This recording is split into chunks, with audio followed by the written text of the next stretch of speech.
Bro, I just finished the audiobook for this Ayn Rand masterpiece called The Fountainhead. I guess up next is I gotta read Atlas Shrugged or listen to Atlas Shrugged. Oh man, and how it ended was just like, I was literally thinking to myself, how does one end? How does one wrap it up? Because I wasn't paying attention to how much further I had. And I was just going and kept going, chapter 20, I was like, dang, how many, it's a long audiobook. I don't know how many hours. I've been listening to it for the past,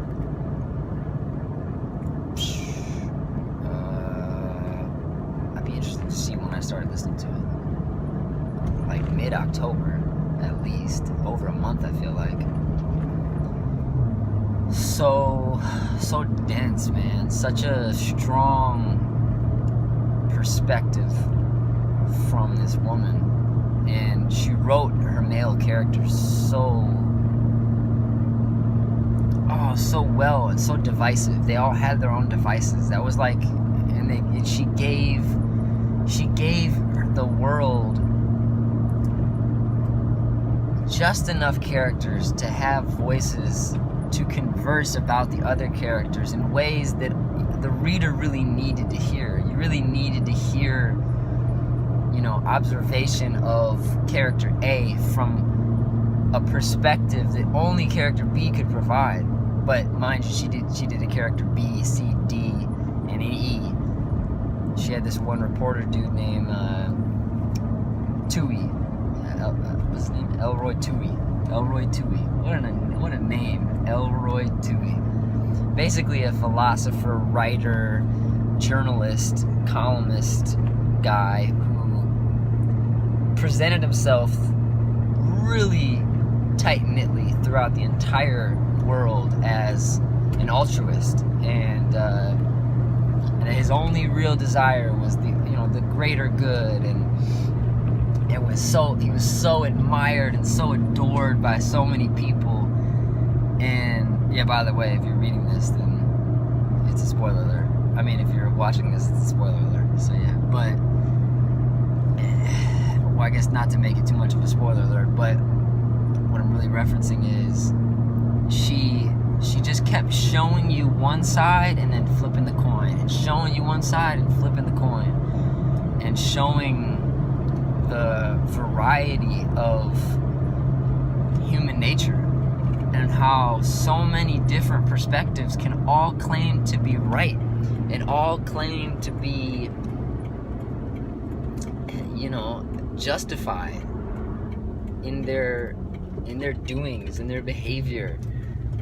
And she wrote some characters with no spine. She wrote some characters with, oh my gosh, the lead character Howard Rourke, and really the lead male and the lead female, Howard Rourke and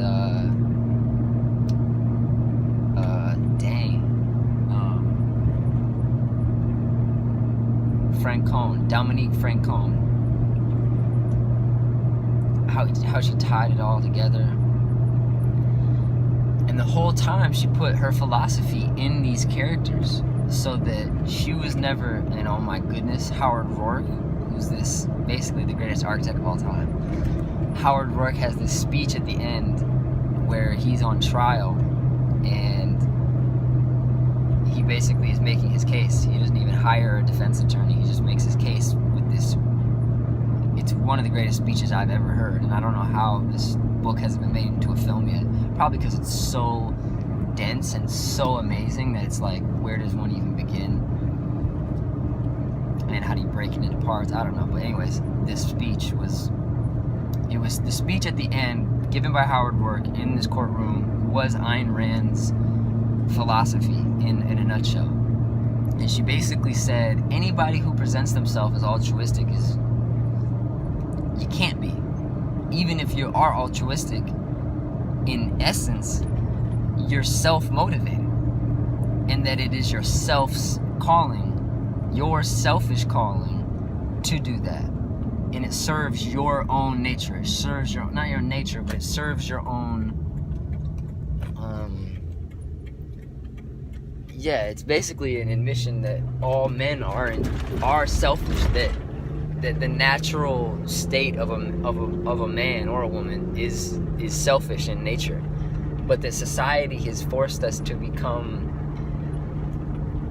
deluded with this concept of that selfishness is wrong, and that we need to be concerned with the welfare of others and the health care of others and the well-being of others and all this shit that she basically just tears apart. And so yeah, I guess this is my prequel to her next installment, which is Atlas Shrugged, which I still haven't. There's documentaries and films, I think, about Atlas Shrugged, but I haven't seen that yet. That's the next thing. But yeah, man, I'm super inspired. And ultimately, the romance. It was a romance. It's a romance novel. She put her philosophy in there, but even how it ends, like, it's romance. It's love. But she just puts her spin on love to the point where you've never heard love like this. And all of the quick fixes that you think is love on the way there aren't it. They're not the real thing. They're second-handers. One of her terms she uses. It's second-hand. It's not the real thing. It's not the direct, from the source, from the faucet content, essence, water, substance, love. It's not. It's bullshit. It's fake. It's a mimic.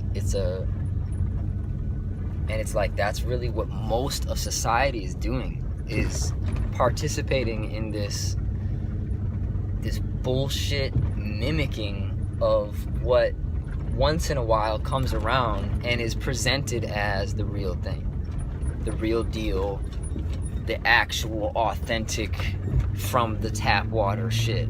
Not tap water, but from the tap, from this faucet. Not even from the faucet, because it's actually from the reservoir. And it's not just from the reservoir, it's from the actual ocean. So it's yeah, man. I mean, and the world that she put it in the context of an architect.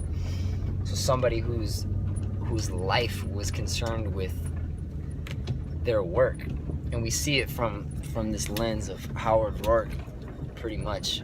Although it's not really the story's not from his perspective per se. It's like, it's around his perspective. Although we visit his perspective and like we go into his perspective here and there, but it doesn't stay in his perspective. It leaves his perspective, it goes to others, it comes back to him, and really ultimately it all just keeps giving context as to one real center point, which is his integrity. And that's really what it's all about, is that all these second-handers in the world are saying they're the real deal and saying they know, or saying that they have the stuff that,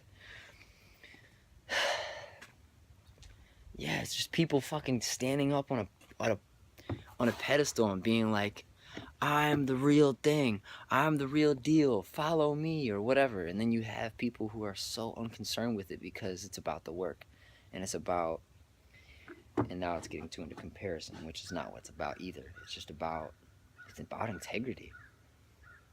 It's all it's about. It's about integrity. You may have an opportunity presented to you in life where you're going to get all the things that you think you want, but you'll have to sacrifice something. And it's the concept of selling your soul. And it's also interesting. Dang, look at this sun.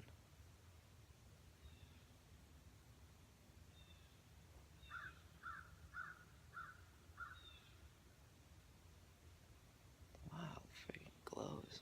Wow, right now.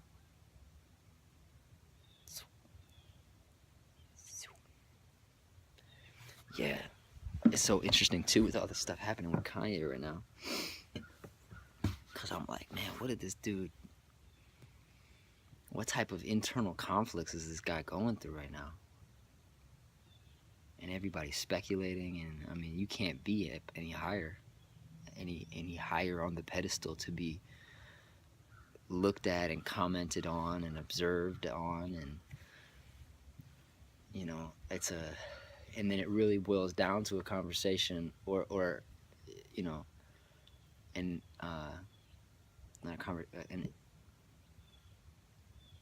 is it ego or is it self? And then where is the self in the ego? And then where is desire in purpose? And where's one's perceived purpose in life in one's actual purpose in incarnating in a physical body? Which Ayn Rand doesn't get super, she never gets really metaphysical. She has characters that get metaphysical for her. That Elroy Toohey dude, he gets metaphysical for her, but not too metaphysical, kind of here and there. But anyways, what am I doing? I guess, if you need a good book, read The Fountainhead. And audiobooks are the shit, because you can read while you're driving.